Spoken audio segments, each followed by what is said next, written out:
Hello student, स्वागत है हमारे यूट्यूब चैनल वीकेएम पॉइंट में। यहाँ पर आपको मैथमेटिक्स से रिलेटेड वो सारे टॉपिक्स मिलेंगे जो आप पढ़ रहे हैं या बाद में भी पढ़ना चाहते हैं। ऐसे टॉपिक्स जो आपको क्लासरूम में कठिन लगते हैं या बोरिंग फील कराते हैं, लेकिन हम आपको देंगे उनका सिंपल और इंटरेस्टिंग वे में कंटेंट।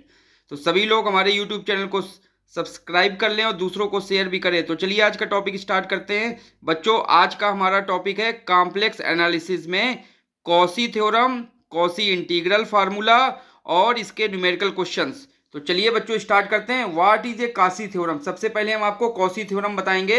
तो कॉशी थ्योरम कॉम्प्लेक्स एनालिसिस में इसका स्टेटमेंट बेटा ये गिवन है, if F Z is an analytic and single valued function within and on a close contour C, then integral C F Z D Z equal to 0। This is the statement of Cauchy integral theorem और Cauchy theorem. बच्चों, F Z हमारा एक analytic function है। Analytic function means हमारा function differentiable है और point पर भी और उसके नेबरहुड में। यहाँ पे एक वर्ड लिखा है single valued. Single valued means होता है केवल एक value of Z, there exist only one value of fz, then it is called single valued function. And contour c means any closed curve। अगर ऐसा है और ये एनालिटिक फंक्शन कहाँ पे है बेटा? विथ इन मतलब अंदर भी हो और ऑन, और उस सर्किल पे या कंटूर पे या क्लोज कर पे ऑन पर भी एनालिटिक हो, डिफरेंशिएबल हो, देन हमारा जो इंटीग्रल है, integral F Z D Z equal to 0। F Z कुछ भी हो सकता है, लेकिन अगर ये कंडीशन सेटिस्फाई है then this integral value is 0। Figure आप देख लें बच्चों, ये हमारा एक क्लोज कंटूर है। इसको सर्किल भी हो सकता है, रेक्टेंगल भी हो सकता है। ये क्लोज कंटूर में हमने यहाँ पे रिप्रेजेंट किया है कैपिटल सी से, और जो इसके अंदर का रीजन है उस रीजन को मैंने रिप्रेजेंट किया है कैपिटल आर से। तो और एक चीज यहाँ पे देखिए, तीर का निशान मैंने बनाया हुआ है। ये तीर के निशान को ओरिएंटेशन कहते हैं। ओरिएंटेशन ऐसा होना चाहिए कि आपका लेफ्ट हैंड हमेशा रीजन पे रहना चाहिए। बेटा रीजन हमारा अंदर है, तो आप इस तरीके से चलें। अगर इस पे आप चलें तो देखिए ऐसे अगर हम लोग चलें, ऐसे ऐसे ऐसे करके चलें, तो हमारा जो लेफ्ट हैंड है वो इस रीजन पे रहेगा और राइट हैंड हमारा बाहर रहेगा। तो इस तरीके से ये यहाँ पे ओरिएंटेशन या एरो लगाते हैं कि हमारा लेफ्ट हैंड रीजन पे रहे। ओके, अच्छा अब आते हैं हम लोग बेटा कॉशी इंटीग्रल फार्मूला कैसे डिफाइन करते हैं। The statement of Cauchy integral formula is, if fz is an analytic function with in and on a close contour C। Similar है बेटा, ये जो लाइंस वो सिमिलर हैं। fz is an analytic function with in means अंदर and on a close contour C, then the value of fa is equal to 1/2 pi integral C fz dz by z minus a। This is called Cauchy integral formula। Okay, where a is the point। ये जो आपका point है a is the point within C. हमेशा याद रखिएगा, ये point बहुत important है। ये जो आपका पॉइंट ए है हमेशा इस जो कंटूर है इस कंटूर के अंदर होना चाहिए, तभी कॉशी इंटीग्रल फार्मूला वैलिड है या आपके क्वेश्चंस में लगेगा। अगर ऐसा नहीं है तो फिर कॉशी इंटीग्रल फार्मूला नहीं लगेगा। So learn this statement and learn this formula, it is very important. And this point is A within C, okay, and the orientation we can take such that our left hand is on the region। Okay, अच्छा numerical question में बेटा एक चीज देखो, यहाँ पे ये F A की वैल्यू 1/2 पाई है, लेकिन न्यूमेरिकल क्वेश्चन में इस इंटीग्रल की वैल्यू हमको निकालने के लिए आता है कि evaluate the integral this, evaluate the integral this. तो आपको क्या करना है, इस इंटीग्रल की वैल्यू अगर इवेल्युएट करना है तो इसकी वैल्यू किसके बराबर होगी बेटा? क्रॉस मल्टीप्लाई कर दो, तो 2 पाई इधर क्रॉस मल्टीप्लाई हो जाएगा, 1 से डिवाइड हो जाएगा, तो इस इंटीग्रल की वैल्यू क्या आ जाएगी? तो अब आपको न्यूमेरिकल क्वेश्चन में डायरेक्ट इस इंटीग्रल की जगह क्या पुटअप करना है? 2 पाई इधर मल्टीप्लाई करके in numerical question we can put this. Integral C F Z D Z Z minus equal to 2πfa। बेटा ये आपको आंसर पुट करना है, इसकी वैल्यू आपको फाइंड आउट करा है, याद रखना बेटा। Integral C F Z D Z Z minus A, इसकी वैल्यू फाइंड आउट करा है। इसका तुरंत आंसर आप लिखेंगे, क्या लिखेंगे? 2πi और एफ क्या है? ए पॉइंट देखो यहां से मिल जाता है, जेड माइनस ए से जब कंपेयर करेंगे तो ए पॉइंट आपको यहां से मिल जाएगा। और एफ जेड कहां से मिलेगा? ये ऊपर वाला बेटा आपको एफ जेड मिल जाएगा। हेयर एफ ए मीन्स क्या मतलब है बच्चों? z equal to A in F Z में z इक्वल टू ए पुट कर दो तो ये हमारा कॉसी इंटीग्रल फार्मूले का ये डायरेक्ट आंसर हो गया। तो बेटा इसको जरूर आप याद रखिएगा, हमेशा इसकी वैल्यू क्या आएगी? 2πi बच्चों अब आते हैं हम लोग Cauchy integral formula for derivative के लिए। तो what is the formula of Cauchy integral formula of derivative? If lines are same, if F Z is an analytic function with in and on a closed contour C, then f dash a equal to 1 upon 2π। Same उसी तरीके से integral C F Z D Z by Z minus A का whole square. एक बार आपका derivative आया है तो यहाँ पे डिनोमिनेटर का जो पावर है वो एक और पावर बढ़ गया। पहले केवल सिंगल पावर था और एक डिफरेंशिएट करने पे यहाँ पे देखिए पावर बढ़ के z माइनस ए का स्क्वायर आ गया। मीन्स आपके न्यूमेरिकल क्वेश्चंस में अगर यहाँ पे स्क्वायर आ रहा है तो आपको कौन सा फार्मूला यूज करना पड़ेगा? कॉसी इंटीग्रल फार्मूला का डेरिवेटिव वाला फार्मूला यूज करना पड़ेगा। सिमिलरली बच्चों ये देखिए बेटा आपका क्लोज कंटूर है, इसमें ए पॉइंट हमेशा याद रखना, ए पॉइंट विद इन सी होना चाहिए। A is a point within C, अगर विद इन सी नहीं है तो कॉसी इंटीग्रल फार्मूला नहीं लगा सकते हैं। सेकंड बेटा एफ डबल डैश ए मतलब double derivative, F double dash A equal to क्या होगा? फैक्टोरियल 2। अब डबल डैश है तो फैक्टोरियल 2, यहाँ पे देखिए सिंगल डैश है तो यहाँ पे फैक्टोरियल 1 था, अपॉन 2π सेम रहेगा। Integral C F Z D Z upon Z minus A का whole cube. This is the derivative, second order derivative formula for Cauchy integral formula. Okay, N derivative का बेटा क्या फार्मूला होगा? तो similarly बच्चों देखो यहां पर जब सेकंड ऑर्डर डेरिवेटिव है तो 2 फैक्टोरियल है, सेम ये है, और यहाँ पे 2 होने पे यहाँ पे कितने पावर आ रहे हैं? 3। तो यहाँ पे n टाइम्स अगर डेरिवेटिव करेंगे तो यहाँ पे n फैक्टोरियल आएगा और यहाँ पे पावर आ जाएंगी n प्लस 1। तो देखिए आपका n डेरिवेटिव का फार्मूला बन गया F N A equals to factorial n upon 2π integral C F Z D Z upon Z minus A के पावर n प्लस 1। मीन्स 5 अगर पावर आए इसका मतलब है 4 टाइम डिफरेंशिएट करना है। ठीक है, तो आई थिंक आपको ये समझ में आ गया होगा। लेकिन एक चीज आप याद रखिएगा, जब आप इसके क्वेश्चंस करेंगे तो आपको ये वैल्यू फाइंड आउट करने के लिए आती है कि फाइंड दैट दिस इंटीग्रल। तो इस इंटीग्रल की वैल्यू कितनी होगी बेटा? जब n प्लस 1 पावर होगा तो ये 2π उधर मल्टीप्लाई कर दो और फैक्टोरियल n से डिवाइड कर दो। तो अब आपको कॉसी इंटीग्रल फार्मूला के जो डायरेक्ट आपको यहाँ पे जो न्यूमेरिकल क्वेश्चंस हैं वहां पे कैसे आप अप्लाई करेंगे, देखिए मैंने उसके बारे में आपको बताया हुआ है। सीधे न्यूमेरिकल क्वेश्चंस में आपको ये डायरेक्ट अप्लाई करना है। क्या है numerical questions?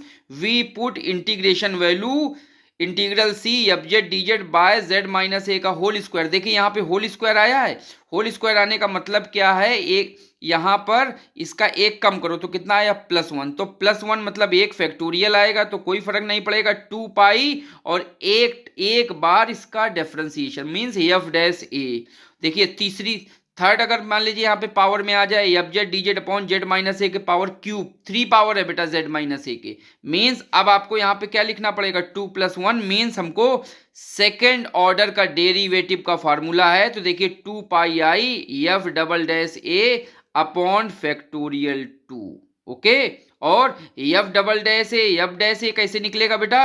F dash A and F double day means differentiate F Z को बेटा एक बार डिफरेंशिएट कर दो तो एफ डैश आएगा और अगर 2 बार आप डिफरेंशिएट करेंगे तो ये अब डबल डैश आएगा, और डिफरेंशिएट करने के बाद z की जगह बेटा z इक्वल टू a पुट कर दो, तो ये हमारे फार्मूले बन जाते हैं Cauchy integral formula for derivative. Direct इस तरीके से हम लोग एग्जाम में न्यूमेरिकल क्वेश्चंस में यूज करेंगे। हम लोगों को एग्जाम में ये क्वेश्चन इस टाइप से आएगा, अगर 1 पावर है तो सिंपल सा फार्मूला लगेगा, लेकिन अगर 2 पावर है तो डेरिवेटिव, 3 पावर है तो डेरिवेटिव। याद रखना 3 है तो एक कम बार डिफरेंशिएशन करते हैं, मतलब एफ डबल डैश ए है। बच्चों जरा एक वर्ड आ रहा था कंटूर, कंटूर को हम लोग बेटा जरा डिफाइन कर लेते हैं, कैसे इसका क्या मतलब है। बच्चे बहुत कंफ्यूज रहते हैं, और ये कंटूर हमारा बहुत इंपॉर्टेंट रोल अदा करता है for evaluating the integral by Cauchy integral formula और डेरिवेटिव। और आगे जब हम लोग रेसिड्यू थ्योरम का यूज करेंगे तब भी एक कंटूर हमारा वेरी इंपॉर्टेंट रोल अदा करता है। तो what is a contour? Contour means any close curve. आप अपने दिमाग में सेट करिए कि कोई भी क्लोज कर्व है उसको क्या कहेंगे? कंटूर कहेंगे। एग्जाम्पल हमने आपको दिया है, मान लीजिए ट्राइंगल है, तो देखिए ट्राइंगल है ये, ठीक है। आर हमने यहाँ पे अंदर लिखा है, इसका मतलब होता है रीजन, ओके। और ओरिएंटेशन हमारा क्या होगा? Left hand is taken in the region, and this is हमारा कंटूर क्या है? C is is rectangle and other triangle, and other is our contour is rectangle, ठीक है। और ये हमारा इसका ओरिएंटेशन होगा। Are means reason. स्क्वायर भी हमारा बेटा हो सकता है कंटूर, और सबसे जो इंपॉर्टेंट है बेटा वो होता है हम लोगों का सर्किल। सर्किल का क्वेश्चन एग्जाम में जरूर आता है। सर्किल है, ये रीजन है, इसका ओरिएंटेशन हमारा इस तरह लेंगे कि लेफ्ट हैंड इधर रहेगा, तो ये देखिए एरो लगी, ये सी है, और R means region and C means contour. अब बेटा जो हमारा ये सर्किल है ये वेरी इंपॉर्टेंट है। कभी कभी यहाँ एलिप्स भी ले लेते हैं, तो एलिप्स अगर ले लेंगे तो देखिए एलिप्स कैसे बनेगा? इस तरीके से बनेगा, ये आपका ए होगा और ये आपकी बी की वैल्यू होगी, ठीक है। तो ये आपको क्वेश्चन जब एग्जाम में आएगा तो ये फिगर आपको दी जाएगी, तो सर्किल होगा या तो एलिप्स होगा या तो फिर स्क्वायर दिया जाएगा। अब आते हैं, अगर सर्किल दिया है तो सर्किल का कैसे यूज करेंगे? तो हम लोगों को सर्किल की इक्वेशन पता होनी चाहिए कॉम्प्लेक्स फॉर्म में, ठीक है। तो देखिए बेटा सर्किल की क्या इक्वेशन होती है? The most common contour in numerical question is circle. We learn equation of circle in complex form is, equation of circle is, बेटा ये सब लोग लर्न करो, mod z minus A equal to R. सारे बच्चे इसको याद करो, mod z minus A equal to R. A means centre of circle and R means radius of circle. सारे बच्चे इसको याद करो, ठीक है। अब यहां से बेटा ये मॉड यहां से हटाएंगे, जैसे मॉड हटेगा तो z माइनस ए, लेकिन यहां के हटने से यहां पे आ जाएगा e के पावर आई थीटा, ठीक है। अब तो ये वैल्यू आ गई आपकी z minus A equal to R E के पावर आई थीटा। इसको याद रखिएगा, अगर इसको डिफरेंशिएट कर दें तो ये आएगा dz, ये आ जाएगा 0, आर हमारा कांस्टेंट है, और थीटा के रिस्पेक्ट में डिफरेंशिएट करेंगे तो ई के power I theta into I D theta आ जाएगा। तो dz की वैल्यू बच्चों यहां से कितनी आ गई? देखिए dz की वैल्यू हमारी आ गई आई आर ई के power I theta D theta. तो बेटा ये सर्किल की इक्वेशन जरूर याद रखिएगा। इसी को जब आप क्वेश्चंस करेंगे तो इसको बार बार आपको लिख के उसका सेंटर और रेडियस आपको जब तक पता नहीं चलेगी तब तक आप सर्किल ड्रॉ नहीं करेंगे। तो सबसे पहला काम जो हमारा रहेगा न्यूमेरिकल क्वेश्चन में कि जो हमारा सर्किल दिया है उसका पहले रेडियस पता करें, सेंटर पता करें और एक सर्किल ड्रॉ करें। फिर इसके बाद हम लोग कॉसी इंटीग्रल फार्मूला या कॉसी थ्योरम उसको यूज करेंगे। Dear my student, this is very important. How can we evaluate the integrals? ठीक है, तो बेटा ये 3 टाइप की प्रॉब्लम्स होती हैं। वो 3 टाइप की जो प्रॉब्लम्स होती हैं वो जो हमारा ए पॉइंट है उसके अकॉर्डिंग तय होती हैं कि वो कौन से टाइप में हमारी है। तो there are 3 types of problems in Cauchy integral formula depending the point A पे डिपेंड करने के लिए 3 हमारे पास प्रॉब्लम्स कैसे होंगी, 3 टाइप्स कैसे होंगे प्रॉब्लम्स में। पहला हमारा बच्चों टाइप है, देखिए पहला टाइप क्या है? फर्स्ट टाइप, मान लीजिए ये हमारा सर्किल या कंटूर दिया है, ठीक है, और हमारा जो पॉइंट है वो ये ए है और ये हमारा कंटूर सी। अब बच्चों ये बताओ ये ए पॉइंट कहाँ पे है? विद इन सी है, सर्किल के अंदर है। तो ये पहला टाइप हुआ। अगर हमको जो डिनोमिनेटर का पॉइंट है, याद रखना बेटा डिनोमिनेटर का जो पॉइंट है वो इस सर्किल के अंदर हो, इस कंटूर के अंदर हो, तो क्या होगा? तो देखो लिखा है बच्चों, when our point A is within C, then we use Cauchy integral formula and our answer is, बेटा जब पॉइंट हमारा विद इन सी रहेगा तो हम लोग क्या यूज करेंगे, Cauchy इंटीग्रल फार्मूला यूज करेंगे। तभी बेटा Cauchy इंटीग्रल फार्मूले में जो पॉइंट दिया होता है वो विद इन सी होता है, विद इन सी है तभी Cauchy इंटीग्रल फार्मूला यूज करेंगे। तो विद इन सी है तो Cauchy इंटीग्रल फार्मूला यूज करेंगे। तो ये क्या होगा formula, integral C F Z D Z Z minus A equal to क्या होगा, 2 पाई आई एफ ए, सीधे डायरेक्ट इसकी वैल्यू याद रखो, ठीक। वी यूज आल्सो डेरिवेटिव फार्मूले if power of Z minus A is in included. बेटा यहाँ पे अगर जेड माइनस ए के पावर्स अगर आने लगेंगी तो जो हमारा Cauchy इंटीग्रल फार्मूला होगा वो डेरिवेटिव वाला यूज करेंगे। तो ये तो बेटा पहला टाइप हो गया। सेकेंड टाइप बेटा, अगर ये पॉइंट हमारा जो ए है वो आउटसाइड हो जाए, बेटा बाहर हो जाए, पॉइंट ए इज आउटसाइड सी, सी के देखो बाहर है, ये हमारा कंटूर सी है या सर्किल है, इसके बाहर हमारा पॉइंट ये ए है, then we use Cauchy theorem.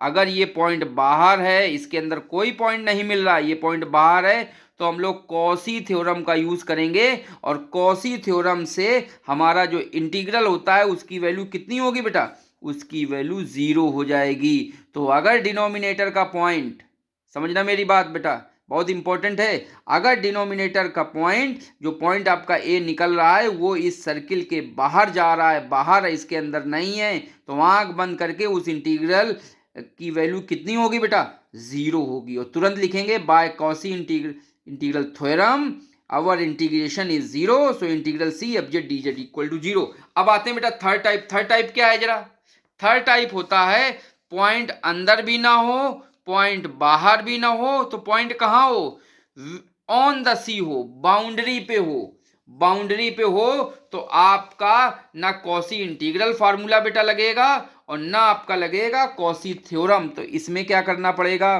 Type 3, when our point A is on the circle और boundary, on boundary, then we use, तब ना तो आपको यूज करना है Cauchy इंटीग्रल भी नहीं लगेगा क्योंकि अंदर नहीं है, बाहर नहीं है, तो आपको Cauchy थ्योरम भी नहीं लगेगी। तो उस स्थिति में हम लोग क्या यूज करेंगे, जो सर्किल की इक्वेशन है वही हम लोग उस इंटीग्रेशन में पुट करेंगे। याद रखना बच्चों, when point A is on the circle then we put z minus a equal to r e के power i theta, means z equal to a plus r e के पावर i थीटा, ये put कर देंगे और dz की value means इसको differentiate करके dz की वैल्यू पुट करेंगे i r e के power i theta d theta, और उस इंटीग्रल को इंटीग्रेट कर देंगे किसमें, विथ रिस्पेक्ट टू थीटा, और लिमिट लगा देंगे। जो आंसर आएगा हमारा वो वैल्यू होगी इस इंटीग्रल की जब हमारा पॉइंट ऑन द सी होगा। ओके, तो 3 टाइप्स हैं बच्चे। अब हम लोग न्यूमेरिकल क्वेश्चंस पे आते हैं। मेरा पहला न्यूमेरिकल क्वेश्चन है, वेरी इंपॉर्टेंट क्वेश्चन है बच्चों, evaluate integral C Z square plus 1 by Z square minus 1 D Z where C is the circle mod Z minus 1 equal to 1। This is our question. बेटा यहाँ पे आपको एक integral दिया है, इसको इवेल्युएट करना है, सर्किल हमारा है ये, इसकी इक्वेशन ये दी गई है। यहाँ पे देखिए, यहाँ पे इसे सर्कुलेशन का सिंबल बना है, इसका अगर यहाँ पे केवल इंटीग्रल लिख दे तब भी वही मतलब है, और अगर इसमें यहाँ पे लगा दे इसे सर्किल तब भी वही मतलब है। इसका मतलब है कि जो हमारा जो ये सी ले रहे हैं बेटा वो कंटूर है। अगर हमारा कंटूर है तो यहाँ पे हम सर्किल लगा दे तो भी वही चीज है और ना लगाएं तब भी वही चीज है। सी इज अवर कंटूर और ये कंटूर हमारा सर्किल दिया गया है। ठीक है, तो ये जो इंटीग्रल आपको निकालना है, सबसे पहले इसको आई इक्वल टू लेट कर लें, तो we can let I. Okay, और क्वेश्चन हम लोग करना स्टार्ट करते हैं Cauchy इंटीग्रल फार्मूले से। तो I equal to integral C Z square plus 1 D Z Z square minus 1। बेटा जो डिनोमिनेटर है इसके फैक्टर कर लो। ठीक है, फैक्टर तो इजी से हो जाएगा, लेकिन कभी कभी यहाँ पे थोड़ा क्वाड्रेटिक इक्वेशन आ जाएगी या क्यूबिक इक्वेशन आ जाएगी, तो उसके फैक्टर कर लो। तो जैसे फैक्टर करेंगे तो Z square plus 1 by Z plus 1 Z minus 1 D Z, ये आ गया। अब बेटा यहाँ पे देखिए, ये डिनोमिनेटर में क्या है बेटा, 2 पॉइंट्स आ रहे हैं डिनोमिनेटर में, जेड प्लस 1 और जेड माइनस 1। डिनोमिनेटर 0 करेंगे तो जेड प्लस 1 इक्वल टू 0 और जेड माइनस 1 इक्वल टू 0। अगर इनको 0 कर दें तो जेड की वैल्यू -1 और जेड की वैल्यू 1 आ गई। मतलब हमको 2 पॉइंट मिल गए हैं। कितने पॉइंट मिल गए हैं बेटा, 2 पॉइंट्स मिल गए हैं ठीक है, और वो पॉइंट्स कौन से हैं, z इक्वल टू -1 और z इक्वल टू 1। अब हम लोग बेटा सर्किल जो हमारा दिया है उस फिगर को पहले ड्रॉ करते हैं। तो draw circle z -1 equal to a। बेटा जनरल इक्वेशन सर्किल की लिखो, mod z minus a equal to r। इससे कंपेयर कर देंगे तो माइनस की जगह माइनस है, a की वैल्यू क्या आएगी 1। तो ए हमारा सेंटर होता है, तो सेंटर 1 पे है। रेडियस कहाँ पे है, रेडियस की वैल्यू 1 है, तो रेडियस भी हमारी 1 दी गई है। तो ऐसा आपको एक सर्किल ड्रॉ करना है जिसकी रेडियस 1 है और जिसका सेंटर भी 1 पे है। तो बच्चे देखो क्या कैसा सर्किल होगा, बस ये ड्रॉ करना आपको आना चाहिए। ठीक है, कॉसी इंटीग्रल फार्मूला, कोई भी क्वेश्चन आ जाए, कितना भी कठिन क्वेश्चन आ जाए, आपको दो ही चीजें उसमें काम करनी है। पहली चीज तो नीचे के फैक्टर करने हैं और पॉइंट्स निकालने हैं, तो वो हमने कर लिए, 1 और -1 आ रहे हैं। इसके बाद जो आपको फिगर दी जाए, सर्किल दिया जाए, ट्राइंगल दिया जाए, एलिप्स दिया जाए, बेटा उसको आपको ड्रॉ करना है। ड्रॉ करने के लिए देखिए ड्रॉ हमने कर दिया, ये देखिए 0 पे है और ये 1 है और यहाँ पे भी ये 2 आ गया है। तो 1 रेडियस का हमने सर्किल खींचा जिसका सेंटर 1 पे है। तो देखिए ये हो जाएगा। अब हमारे पास पॉइंट्स क्या थे बेटा, तो पॉइंट्स हमारे कौन से, हम लोगों ने तो पहले निकाल लिए थे पॉइंट्स। इन इंटीग्रल डिनोमिनेटर को हमने 0 किया था और 0 करने पे हमारे पॉइंट्स आ गए थे z इक्वल टू -1 और z इक्वल टू 1। अब बच्चों ये देखो जरा, ये पॉइंट इस सर्किल में कहाँ पे है, देखो जरा। तो पॉइंट z इक्वल टू -1 ये है पॉइंट, ठीक, और z इक्वल टू 1 कहाँ पे है, ये है पॉइंट। तो यहाँ पे देखो एक पॉइंट हमारा आउटसाइड है और एक पॉइंट हमारा इनसाइड है। जो पॉइंट आउटसाइड है उससे हमको कोई मतलब नहीं, कोई खतरा नहीं है। जो पॉइंट इनसाइड होता है खतरा उसी से होता है बच्चों। तो z -1 से कोई फर्क नहीं पड़ेगा, आउटसाइड है, सो लिखा है सो नो इफेक्ट, कोई इफेक्ट नहीं पड़ेगा। ओके, और z equal to 1 within C. अब देखिए ये पॉइंट मिल गया विद इन सी, तो विद इन सी जैसे मिल गया तो कॉसी इंटीग्रल फार्मूला आपका लग जाएगा। So we use Cauchy integral formula. बात समझ में आई, सर्किल को ड्रॉ किया और जो पॉइंट आपके डिनोमिनेटर में 0 करने से आ रहे हैं उन पॉइंट को मार्क करो, कोई भी हो सकता है पॉइंट, ठीक है, मार्क किया। जो पॉइंट आउटसाइड हैं वो बेकार हैं, उनसे कोई खतरा नहीं। जो पॉइंट इनसाइड हैं उन्हीं से खतरा है। अगर सारे पॉइंट आउटसाइड हो जाते तो कोई खतरा ना होता और हमारे इंटीग्रल की वैल्यू कॉसी थ्योरम से 0 हो जाती। लेकिन हमारा एक पॉइंट इनसाइड आ गया है, इसका मतलब है इस पॉइंट पे हम लोग विद इन सी है, तो कॉसी इंटीग्रल फार्मूला यूज करेंगे। तो कॉसी इंटीग्रल फार्मूला बेटा देखिए कैसे यूज करते हैं। अब यहाँ पे ये जो हमने फैक्टर आई का किया है, तो ये देखिए लिखा हुआ है। हमारा पॉइंट कौन सा गड़बड़ कर रहा है बताइए, z -1। तो z -1 को नीचे रखो, बना रहेगा, और बाकी जो बच रहा है वो पूरा का पूरा आपका fz का काम करेगा।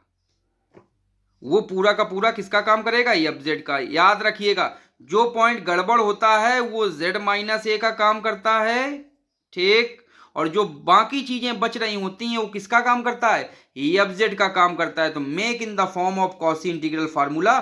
तो ये पूरा हमने एक साथ ले लिया, तो देखिए लिखा है z² + 1 bye z+1 upon z -1, ठीक है। तो ये किस टाइप का लिखा है बेटा, देखिए z -1 तो z -a टाइप का है, और fz है तो ये पूरा का पूरा आपका fz है। तो कॉसी इंटीग्रल फार्मूला लग रहा है, लग रहा है। तो इसकी वैल्यू क्या होगी, डायरेक्ट मैंने आपको आंसर याद कराया था 2πi fa इसकी वैल्यू होगी। क्यों, क्योंकि यहाँ पे 1 पावर है तो 1 पावर में fa आता है, अगर यहाँ पे स्क्वायर होता तो एक डैश हो जाता। तो ये बेटा इसकी वैल्यू 2π आ गई। आई थिंक सारे बच्चों को हमारे ही समझ में आ रहा होगा, ठीक है। तो ये देखिए fz से ये 2π आ गई वैल्यू, तो 2π fa। अब fa बेटा क्या है, बेटा fa क्या है, तो fa हमारा पहले fz क्या है जो जरा देख लेते हैं बेटा। fz हमारा क्या है, तो fz हमारा पूरा का पूरा ये है। तो देखिए fz इक्वल टू ये हो गया। पॉइंट हमारा क्या था, a इक्वल टू 1 था। a इक्वल टू 1 का मतलब z इक्वल टू 1 पॉइंट आया था, ठीक है। तो यहाँ पे z equal to 1 point put करेंगे, जैसे 1 पुट करेंगे तो हमको वैल्यू मिल जाएगी fa की वैल्यू मिल जाएगी। और fa की वैल्यू जैसे मिलेगी तो fa मीन्स a की वैल्यू कितनी है 1, तो 1 पुट करेंगे तो 2/2 1 आ गया बच्चों, आ गया। तो 2/2 1, तो यहाँ पे 1 पुट करें तो i की वैल्यू आ गई 2π। मीन्स हमारा जो इंटीग्रेशन जो हमको दिया था क्वेश्चन में, उस क्वेश्चन में हमारा आंसर कितना आ गया 2πi। और इस इंटीग्रेशन को यही तो हमने लेट करके चले थे, तो बेटा वही इंटीग्रेशन देखो यहाँ पे लिख दिया। Then this integration value is 2πi। बताओ बच्चों आगे आपको क्लियर हो गया। अब आते हैं एक स्टार हमने आपको बताया, देखिए क्या चीज है उसको भी जरा देख लेते हैं। इसी क्वेश्चन के नीचे मैंने दिया हुआ है वो क्या चीज है, जरा बच्चों देखो। हेयर, अभी इस क्वेश्चन में हमने क्या देखा है, here one point Z equal to 1 is within C, so we use one time Cauchy integral formula. एक बार हमने एक पॉइंट अंदर था तो एक बार कॉसी इंटीग्रल फार्मूला लगाया। लेकिन मान लो यही क्वेश्चन होता जिसमें दो पॉइंट अंदर होते, तब आप क्या करते, तो if 2 points within C, then we use 2 times integral formula, 2 times integral formula and sum the values, और दोनों वैल्यूज को जोड़ देंगे। दोनों पॉइंट्स पे अलग अलग इंटीग्रल फार्मूला यूज करेंगे और दोनों को सम कर देंगे, ऐड कर देंगे, तो जो हमारा आंसर आएगा वो इस इंटीग्रल का आंसर हो जाएगा। जब हमारे पास हमारे सर्किल के अंदर दो पॉइंट्स अंदर हो जाएंगे, मान लो 3 पॉइंट अंदर होते तब क्या करते, तो तीनों पॉइंट्स पे अलग अलग हम लोग वैल्यू निकालते और तीनों को जोड़ देते, तो जो वैल्यू आती वो हमारे इस integral F Z D Z Z minus A की वैल्यू आ जाती। तो अब नेक्स्ट क्वेश्चन पे बच्चों आते हैं हम लोग। This is our very important question. Evaluate integral C Z square plus 1 by Z square minus 1 D Z where C is the circle mod Z equal to 1/2, 1/2। आपको लग रहा होगा कि क्वेश्चन तो वही है, सेम है, ऐसा मैंने पहले भी लगाया। हाँ, हमने यहाँ पे सर्किल जो है उसको चेंज कर दिया है। वहां पे सर्किल दूसरा था, अब हमने सर्किल दूसरा चेंज कर दिया। यहाँ पे सर्किल है मॉड जेड इक्वल टू 1/2। तो बेटा सेम स्टार्ट करते हैं वैसे। लेट आई इक्वल टू क्या करेंगे, let I equal to Z square plus 1 upon Z square minus 1 D Z. Factor कर लीजिए बेटा डिनोमिनेटर के, तो z प्लस 1 z माइनस 1 आएंगे और यहां से आपके पॉइंट क्या मिल जाएंगे, z इक्वल टू 1 और z equal to minus 1 point मिल जाएंगे। ठीक है, ये देखिए पॉइंट मिल गए। अब जो आपको सर्किल गिवन है उस सर्किल को बेटा ड्रॉ करिए। Draw the circle mod Z equal to 1/2। यहाँ पे मॉड जेड मीन्स क्या लिखा है, मॉड जेड माइनस 0 इसको लिख सकते हैं। मीन्स हमारा जो सेंटर है वो 0 पे है और रेडियस हमारा कितनी होगी बेटा 1/2। Draw this circle, 0 centre and 1/2 radius means 0.5 radius का सर्किल बच्चों ड्रॉ करो। तो जैसे आप सर्किल ड्रॉ करोगे, तो देखिए मैंने सर्किल ड्रॉ कर लिया, आप लोग भी बेटा सर्किल ड्रॉ करें। देखिए सर्किल मैंने ड्रॉ किया है, ये 1/2, ये 1/2, ये ओरिएंटेशन सी हो गया हमारा कंटूर या सर्किल, ये ओरिजिन हो गया। यहाँ पे 1/2 है बेटा, 1/2 की रेडियस है तो इधर भी आएगी 1/2, इधर भी 1/2, इधर भी 1/2, देखिए माइनस 1/2 आया। अब जो ये हमारे पास पॉइंट्स आपके दो आए ना, z बराबर 1 और z बराबर माइनस 1, इन दोनों पॉइंट को बेटा मार्क करो। देखो इस सर्किल के अंदर है कि बाहर है, तो हमने मार्क किया है z इक्वल टू माइनस 1 यहाँ है और z इक्वल टू 1 यहाँ पर है। ये दोनों पॉइंट बेटा इस जो हमारा सर्किल या कंटूर दिया है इससे बाहर है, आउटसाइड है, तो कोई भी पॉइंट इसको इफेक्ट नहीं कर रहा है, इसके अंदर नहीं है। तो जब पॉइंट इसके अंदर होता है तभी कॉसी इंटीग्रल फार्मूला लगता है। क्योंकि दोनों पॉइंट बाहर हैं तो ना इस पॉइंट के लिए कॉसी इंटीग्रल फार्मूला लगेगा ना इस पॉइंट के लिए कॉसी इंटीग्रल फार्मूला लगेगा। तो जब सारे पॉइंट्स बाहर रहते हैं तो हमारी लगती है कॉसी थ्योरम, और कॉसी थ्योरम से उस इंटीग्रल की वैल्यू डायरेक्ट इक्वल टू 0 आएगी। तो वी सी दैट, बेटा हम लोग क्या देख रहे हैं, देखो बच्चों, we see that our point z equal to 1 and z equal to minus 1 are outside the circle, so no effect, means Cauchy theorem, by Cauchy theorem our integration value is 0, hence integral c fz dz equal to 0। और यहाँ पे अब fz का क्या काम, fz क्या काम करेगा बेटा, fz ये पूरा का पूरा फंक्शन fz का काम करेगा, क्योंकि इसमें डिनोमिनेटर के कोई भी पॉइंट उसके अंदर नहीं है। ठीक है, तो इस इंटीग्रल की वैल्यू 0 हो जाएगी। तो बाय कॉसी थ्योरम सीधे इंटीग्रल की वैल्यू 0 लिख देंगे। तो यहां से हम लोगों को क्या रिजल्ट निकला बच्चों, अगर यहां पे डिनोमिनेटर के पॉइंट्स को 0 करो, फैक्टर करो, 0 करो, अगर डिनोमिनेटर के पॉइंट्स कोई भी पॉइंट जो हमारा गिवन सर्किल, ट्राइंगल, रेक्टेंगल जो भी हमारा दिया गया है कर्व, उस कर्व के बाहर हैं सारे पॉइंट्स, देन जो हमारा गिवन इंटीग्रल है उस इंटीग्रल की वैल्यू 100% 0 होगी by Cauchy theorem. Now this is also very important question For Cauchy integral formula, the question is evaluate integral c z square plus 1 by z square minus 1 dz, where c is the circle. The circle is here change. The mod z equal to 3 by 2. Here our circle is center is 0 and radius is 1.5. We can evaluate the this value on this contour this. Okay, so let I equal to this integral z square plus 1 by z square minus 1 dz. Factor the denominator. बच्चों denominator के factor करो तो क्या आएगा z plus 1 z minus 1 and factor the denominator we get the points. इसको इक्वल 0 करेंगे तो हमको पॉइंट्स कौन से मिले z equal to minus 1 and z equal to plus 1. Now draw the given circle. आपके पास सर्किल क्या दिया है? mod z equal to 3 by 2 means center is 0 and radius is 1.5. draw this circle. बेटा सर्किल ड्रॉ करो सब लोग अपनी कॉपी में.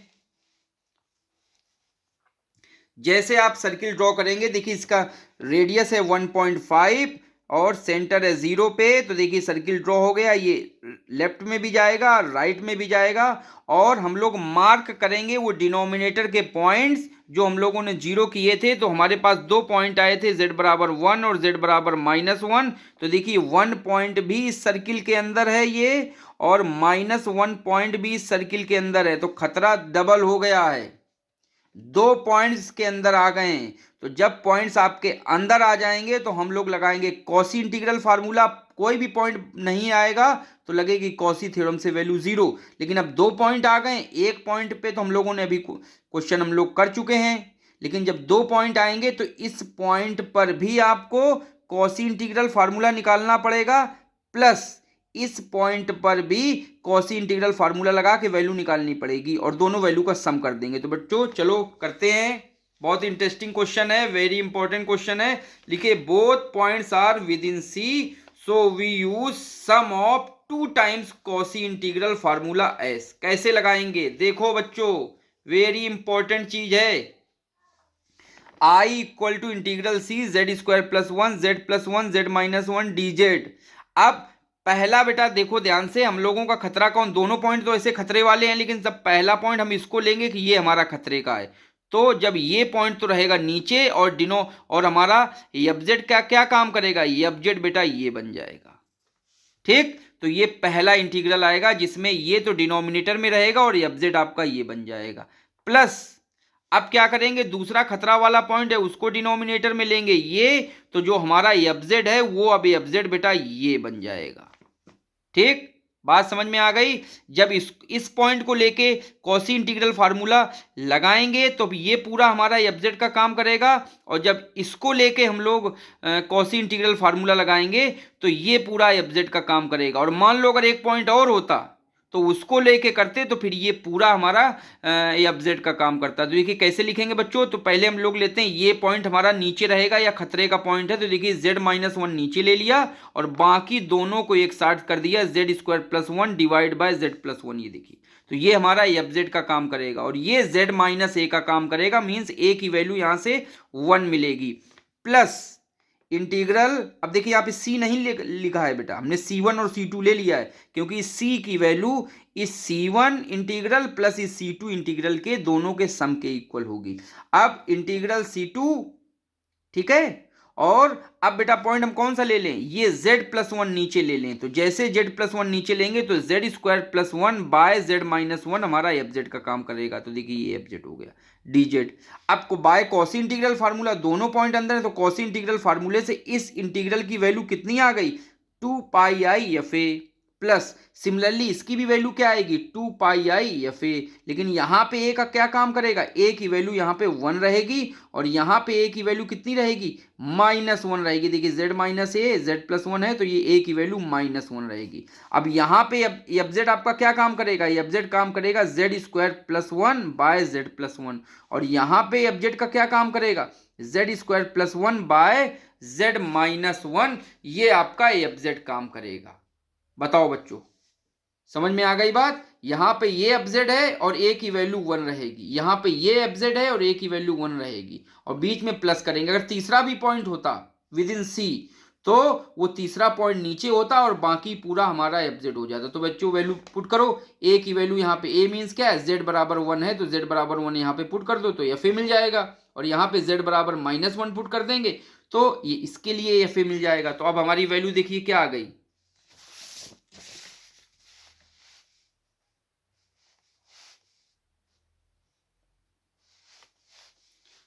तो इसको बेटा हम लोग इंटीग्रेट कर रहे हैं। देखिए वैल्यू इंटीग्रेट करने के बाद क्या है, 2 पाई आई, ये हमारा इंटीग्रेशन था, और कॉसी इंटीग्रल फार्मूला बच्चों हम लोगों ने यूज किया है। तो जैसे यूज किया तो 2 pi I Z square plus 1 by Z square plus 1, ये हमने एफ जेड रख दिया, यहाँ पर भी इसका एफ जेड रख दिया है। अब जेड इक्वल टू 1 यहाँ पे पुट कर दीजिए और जेड इक्वल टू -1 यहाँ पे पुट कर दीजिए। देखिए 2 2 आ गया, यहाँ पे 2 बाय -2 आ, ये कैंसिल हो जाएगा, 2 पाई -2 पाई आ गई। मान लो कोई भी वैल्यू आ जाए, 2 पाई -2 पाई, ये कैंसिल हो गई, इसकी वैल्यू कितनी आ गई बेटा, 0 आ गई। तो बच्चों बताएं क्या समझ में आया, अगर दो पॉइंट्स अंदर हैं तो दोनों पे कॉसी इंटीग्रल फार्मूला लगेगा, जो पॉइंट नीचे रहेगा उसको छोड़ के पूरा एफजेड बन जाएगा, और दूसरे में जो नीचे पॉइंट रहेगा उसको छोड़ के बाकी पूरा एफजेड बन जाएगा।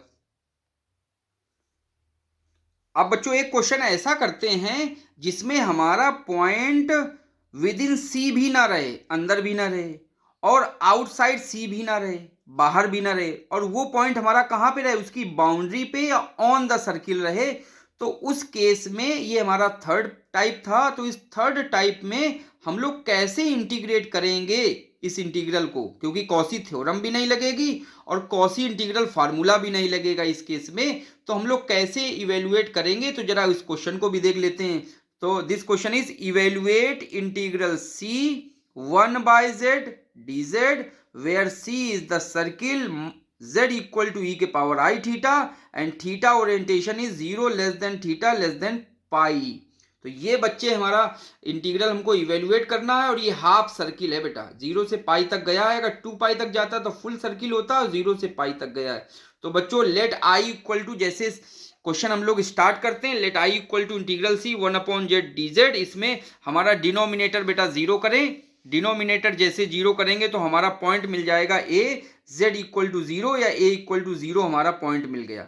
अब draw the circle, circle draw करते हैं, सर्किल हमारा mod z equal to E के पावर आई थीटा था, 0 कामा थीटा लेस देन पाई।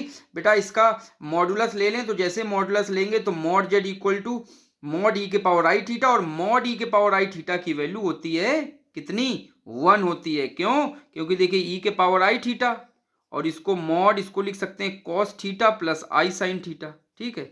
और मॉडुलस का मतलब होता है under root cos square theta plus sine square theta.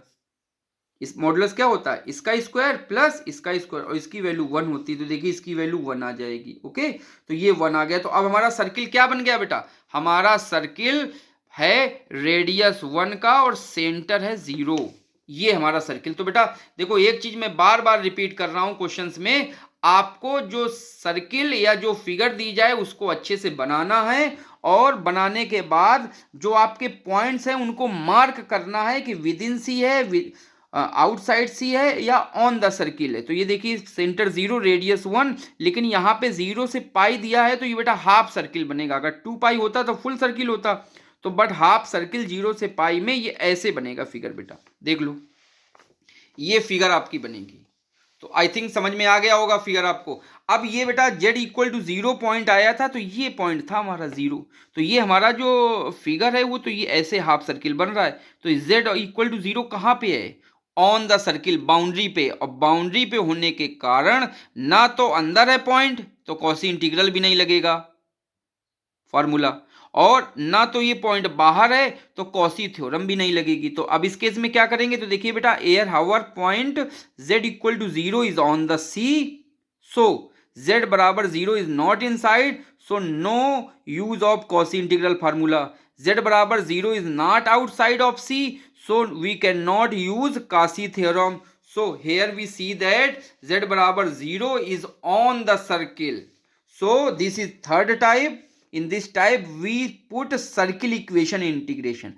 इस टाइप में याद रखो, जो सर्किल की इक्वेशन है उसको ही सीधे हम लोग अपने इंटीग्रल में पुट करके सॉल्व करके इंटीग्रेट करके वैल्यू निकालते हैं। तो put this circle equation integration means z equal to E के पावर आई थीटा पुट कर दीजिए। dz की जगह क्या पुट करेंगे, इसको डिफरेंशिएट कर लीजिए, आई ई के power I theta D theta.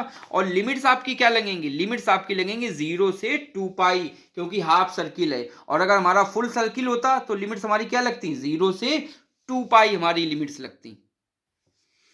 I equal to integral C 1/z dz, बेटा z की वैल्यू ई के पावर आई थीटा, dz की वैल्यू बेटा ये पुट कर दिए, ये कैंसिल हो जाएगा, आई डी थीटा के रिस्पेक्ट में इंटीग्रेट कर देंगे तो आएगा थीटा, लिमिट लगा देंगे 0 से पाई, तो पाई माइनस 0, तो आई हमारा जो इंटीग्रेशन है उसकी वैल्यू कितनी आ गई, आई इक्वल टू पाई आई। ठीक है, तो इस इंटीग्रल की value integral C 1/z dz equal to pi I आ गई इस हमारे कंटूर में। तो बताएं बच्चों, तीनों टाइप आपको क्लियर हो गए। ठीक है, अगर विद इन सी है कॉसी इंटीग्रल फार्मूला, अगर पॉइंट आपका आउटसाइड है, सारे पॉइंट आउटसाइड हैं, तो उस इंटीग्रल की वैल्यू फटाफट आंख बंद करके 0 लिख दीजिए, क्योंकि कॉसी थ्योरम से हमारा एनालिटिक फंक्शन होने के कारण उस इंटीग्रल की वैल्यू 0 हो जाएगी। और अगर ऑन द सर्किल है तो ऑन द सर्किल पे अगर क्वेश्चन आए तो अब आपको वो जो सर्किल की इक्वेशन या जो कर्व की इक्वेशन दी है उसको आपको उस पर पुट करना पड़ेगा, डीजेड की वैल्यू निकालनी पड़ेगी, वैल्यू पुट कर दीजिए, और जो थीटा आया है जो एंगल पे है उसकी वैल्यू पुट करके इंटीग्रेट कर दीजिए। तो ये आपका थर्ड टाइप का जो क्वेश्चन है वो भी कंप्लीट हो जाएगा। अच्छा, तो अब हम लोग आते हैं कुछ, हम लोग बेटा प्रैक्टिस क्वेश्चन इंपॉर्टेंट देख लेते हैं जो आप लोग कर लें। बच्चों ये हमारा प्रैक्टिस क्वेश्चन है, लेकिन हमने इसको सॉल्व कर दिया है क्योंकि हमें लग रहा है ये इंपॉर्टेंट क्वेश्चन है। ठीक है, लिखा है evaluate integral C Z cube plus Z plus 1 by Z square minus 3z plus 2 dz where C is the ellipse 4x square 9y square equal to 1। अब यहाँ पे बेटा हमारा सर्किल नहीं दिया है, इलिप्स दिया है। अब आपको इलिप्स बनाना आना चाहिए। ठीक है, तो चलिए इस क्वेश्चन को कर लेते हैं। देखिए हमने हिंट क्या दी, पूरा सॉल्व भी कर दिया है। तो सबसे पहले इलिप्स को ड्रॉ करिए। तो इलिप्स हमारा दिया है 4x square 9y square equal to 1। इस 4 को बेटा नीचे डाउन ले जाएंगे तो 1/4 और 1/9 इसमें आ जाएगा। आई थिंक ये बात आपको समझ में आ गई। ड्रॉ कर रहे हैं बेटा इलिप्स, पहले इलिप्स की ए और बी की वैल्यू तो निकाल लें। 1/4 को क्या लिख सकते हैं, 1/9 को क्या लिख सकते हैं, 1/2 का स्क्वायर और 1/3 का स्क्वायर। इलिप्स की इक्वेशन होती है X square plus A square plus Y square upon B square equal to 1। इसको कंपेयर करेंगे तो ए स्क्वायर की वैल्यू 1/2 का स्क्वायर है और बी स्क्वायर की वैल्यू 1/3 का स्क्वायर है। यहाँ से ए की वैल्यू 1/2 और बी की वैल्यू 1/3 आई। मीन्स हमारा जो वाई एक्सिस है वो कम है, एक्स एक्सिस में जो वैल्यू ए की है वो ज्यादा है। तो हमारा इलिप्स इस तरीके से बनेगा बेटा, ये वैल्यू ए की है, ये ए है, और ये वैल्यू हमारी बी की है बेटा। ठीक है, तो ये हमारा इलिप्स बन गया। अब हमारे पॉइंट बेटा क्या है, पॉइंट्स हमारे क्या है, तो पॉइंट्स जरा देख लीजिए। डिनोमिनेटर में क्वेश्चन में क्या दिया था, Z square minus 3z plus 2। इसको डिनोमिनेटर को 0 करो और जरा इसके फैक्टर करके बताओ हमको जल्दी से कि z की वैल्यू क्या आ रही। तो जब आप फैक्टर करोगे तो z की वैल्यू 2 और z की वैल्यू 1 आ रही बच्चों, z की वैल्यू 2 और z की वैल्यू 1 आ रही। तो मार्क कर लो बेटा, देखो कहाँ है, तो z इक्वल टू 1 तो ये हो गया और z इक्वल टू 2 ये हो गया। तो ये जो दोनों डिनोमिनेटर के पॉइंट्स हैं ये तो बेटा बाहर निकल गए, इसके अंदर तो कोई पॉइंट ही नहीं आया, गड़बड़ वाले कोई भी पॉइंट नहीं आए, तो कोई इफेक्ट नहीं पड़ेगा इन पॉइंट से। तो सारे के सारे जितने भी पॉइंट्स हैं वो सब आउटसाइड द सर्किल हैं। तो means we use Cauchy theorem. तो by Cauchy theorem our integral value is 0। तो बेटा ये आंसर आ गया। देखिए कितना अच्छा सवाल था। तो both points are outside the given ellipse, so by Cauchy integral theorem our integration value is 0, hence integral this equal to 0। This is our answer. ठीक है, अब आते हैं बेटा सेकंड प्रैक्टिस क्वेश्चन पे। इवेल्युएट इंटीग्रल सी ई के power 3iz by z plus pi cube dz where c is the circle z minus pi equal to 3.2। इसमें बेटा जो ये सर्किल की फिगर है यही बनाना ही महत्वपूर्ण है, वेरी इंपॉर्टेंट। अगर आप इसको बना लिया तो फिर क्वेश्चन कर ले जाएंगे। यहाँ पे जो सर्किल है बेटा इसका जो सेंटर है वो पाई पे दिया है और पाई की वैल्यू 3.14 है। रेडियस जो आपको दी गई है वो दिया गया 3.2, तो 3.2 रेडियस दिया गया है। और जब ये सर्किल आप बनाएंगे तो आपने सर्किल बना लिया। और यहाँ पे जो ए पॉइंट है, z की जो वैल्यू आ रही है, जो आपका पॉइंट है वो -पाई आ रहा है, मतलब z इक्वल टू -3.14। और ये 3.14 इस सर्किल के बाहर है बेटा, इस सर्किल के बाहर यहां पर है। ठीक है, तो जो ये पॉइंट है, वैसे तो इसमें बेटा 3 लिखा है, मतलब डबल डेरिवेटिव का हमको लगाना चाहिए कॉस इंटीग्रल फार्मूला। ठीक है, लेकिन ये जो हमारा पॉइंट है, अगर विद इन सी होता तब तो हम लगाते, लेकिन ये पॉइंट हमारा आउटसाइड सी है, और आउटसाइड सी होने के कारण ये कॉसी थ्योरम से इस इंटीग्रल की वैल्यू 0 हो जाएगी। तो hence this integral value is 0। Okay, third question पे आते हैं बच्चों। Use Cauchy integral formula to evaluate integral C E के power 2z bye z plus 1 का होल के power 4 dz where C is the circle mod z equal to 2। बेटा ये circle है, इसका सेंटर 0 है, रेडियस 2 है, और यहाँ पे देखिए हमारा जो पॉइंट है वो z बराबर -1 आ रहा है, और ये -1 इस सर्किल के अंदर होगा। तो विद इन सी है तो कॉसी इंटीग्रल फार्मूला लग जाएगा। लेकिन यहाँ पे देखिए पावर में 4 आ रहा है, 4 को बेटा लिख सकते हैं n+1 मीन्स 3+1 लग सकते हैं, मीन्स आपको यहाँ पे थर्ड ऑर्डर डेरिवेटिव का फार्मूला यूज करना पड़ेगा। ठीक है, और एफ जेड क्या होगा, नीचे वाला तो ये जेड के ए का पॉइंट काम कर गया, अब बचा कितना ई के पावर 2z, तो ये एफ जेड है। तो एफ जेड की वैल्यू बेटा यहाँ पे आ जाएगी ई के पावर 2z। इसको 3 बार डिफरेंशिएट कर दो, और 3 बार डिफरेंशिएट करने के बाद यहाँ पे वैल्यू z इक्वल टू -1 जैसे पुट करोगे तो इसका आंसर आपको मिल जाएगा 8πi/3e²। ओके, अब आते हैं अगले क्वेश्चन पे, क्वेश्चन नंबर 4 पे। क्वेश्चन नंबर 4 भी अच्छा है बच्चे। लिखा है evaluate integral C sine pi Z plus cos pi Z upon z-1 z-2 dz where C is the circle z equal to 4। यहाँ पे बेटा रेडियस 4 है, यहाँ से पॉइंट 1 और 2 निकलेंगे, दोनों के दोनों पॉइंट इस सर्किल में हैं, मतलब अब 2 बार आपको कॉसी इंटीग्रल फार्मूला यूज करना पड़ेगा। पहले पॉइंट के लिए जब यूज करेंगे तो ये आपका एब्जेक्ट काम करेगा, इतना इतना पूरा आपका एब्जेक्ट काम करेगा, और एक z की वैल्यू 1 रहेगी या a की वैल्यू 1 रहेगी। प्लस सेकंड केस में sine pi Z plus cos pi Z, ये और z-1 ये आपका अब एब्जेक्ट का काम करेगा, और z-2 नीचे रहेगा, तो मीन्स a की वैल्यू आपकी 2 रहेगी। तो ये सेकंड इंटीग्रल फार्मूले से प्लस दोनों करके वैल्यू निकाल देंगे, आंसर आ जाएगा। ठीक है, आंसर इसका 4 पाई आ रहा है। तो सब लोग कर लीजिए बेटा, अच्छे सवाल है, इंपॉर्टेंट क्वेश्चन है, पेपर में आने लगे अच्छे क्वेश्चंस में लेकर आया हूं प्रैक्टिस क्वेश्चंस में। अब आते हैं बच्चों अगले क्वेश्चन पे, क्वेश्चन नंबर 5 पे। लिखा है evaluate integral C z-1 by z+1 का होल स्क्वायर z-2 dz, और where C is the circle z-i equal to 2। अभी यहाँ पर आप 0 देख रहे थे, 1 2 3 देख रहे थे, लेकिन यहाँ पे तो i आ गया। अब सर्किल आप कैसे ड्रॉ करोगे, तो यहाँ पे सर्किल जब ड्रॉ करोगे तो यहाँ पर आपका जो सेंटर है, सेंटर किस पे आ रहा है बेटा, सेंटर आ रहा है आई पे, और याद रखना आई वाली वैल्यू का मतलब होता है 1 से, मतलब होता है 1 से आई और 1 इंटू आई, और ये आई वाली वैल्यूज हमेशा वाई एक्सिस पे जाती हैं, और माइनस आई वाली वैल्यूज ये माइनस वाई एक्सिस पे जाती हैं। ठीक है, तो ये लिखा है आई, आई का मतलब 1 लेंगे तो यहाँ पर जो आपका जो सेंटर है बेटा वो ऊपर जाएगा, ये आई कहलाएगा आपका। वाई एक्सिस में एक बार चलेंगे, एक इतना एक, तो एक चलने से, एक आगे बढ़ने से ये वैल्यू आई कहलाएगी, और नीचे अगर आएंगे तो माइनस आई कहलाएगी, और नीचे जाएंगे तो -2 आई, और नीचे जाएंगे तो -3 आई कहलाएगी।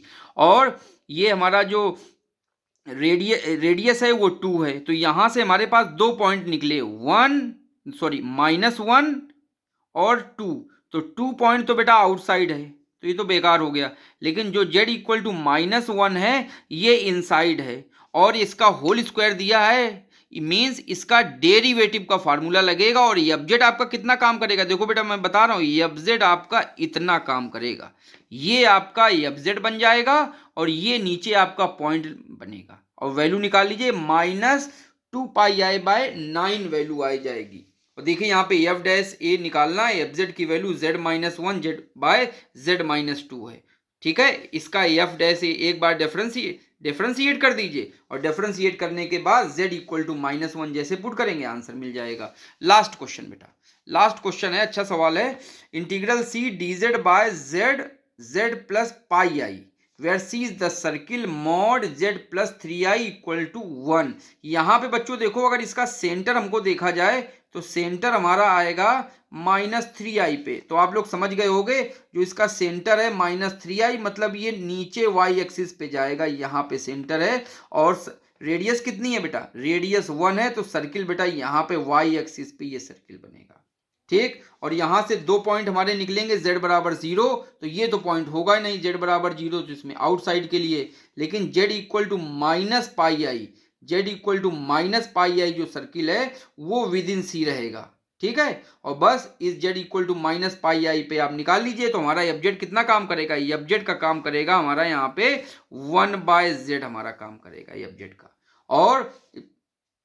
और कॉसी इंटीग्रल फार्मूले से जेड की वैल्यू कितनी पुट कर दे, -पाई पुट कर देंगे, तो हमारा आंसर आ जाएगा -2। तो सारे बच्चे इसको करके देख लें। तो ये बेटा हमारा वन शॉट था, जिसमें हमने आपको डिस्क्राइब किया व्हाट इज ए कासी थ्योरम, व्हाट इज ए कासी इंटीग्रल फार्मूला, और इसके डिफरेंट टाइप के न्यूमेरिकल क्वेश्चंस। 3 टाइप के न्यूमेरिकल क्वेश्चंस हमने अच्छे से डिस्कस किए हैं कि अगर पॉइंट हमारा विद इन सी हो तो कैसे हम लोग लगाएंगे, आउटसाइड सी हो तो क्या काम करेंगे, और ऑन द सर्किल हो तो हम क्या काम करेंगे। तो बच्चों कैसा लगा हमारा ये वीडियो, कमेंट में जरूर बताइएगा। Okay, thank you, have a nice day.